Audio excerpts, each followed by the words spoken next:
అవంతితో నువ్వు ఒక తల్లిలా ప్రవర్తించడం ఎప్పుడు నేర్చుకుంటావు? జాహ్నవి నొసలు చిట్లించి అసహనంగా చూసింది. What do you mean? నేనిప్పుడు తల్లిలా కాక ఎలా ఉన్నాను? ఆ విషయం దాన్నే అడుగు. అంటే ఏంటి నీ ఉద్దేశం?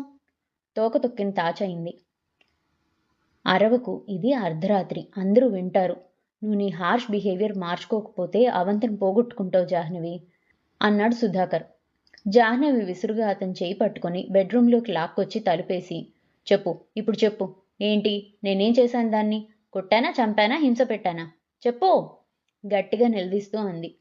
పూర్తి సుధాకర్ కథ ఆమె వైపు కోసం మా గంభీరంగా ఛానల్ని విజిట్ చూశాడు. చేయండి. జాహ్నవి, నచ్చితే నీకు లైక్ చేయండి, భగవంతుడు అన్ని షేర్ చేయండి, మీ అభిప్రాయాలని కామెంట్ చేయండి.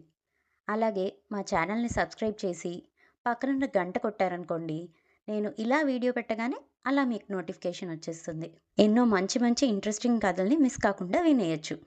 చేస్తారు కదా మరి?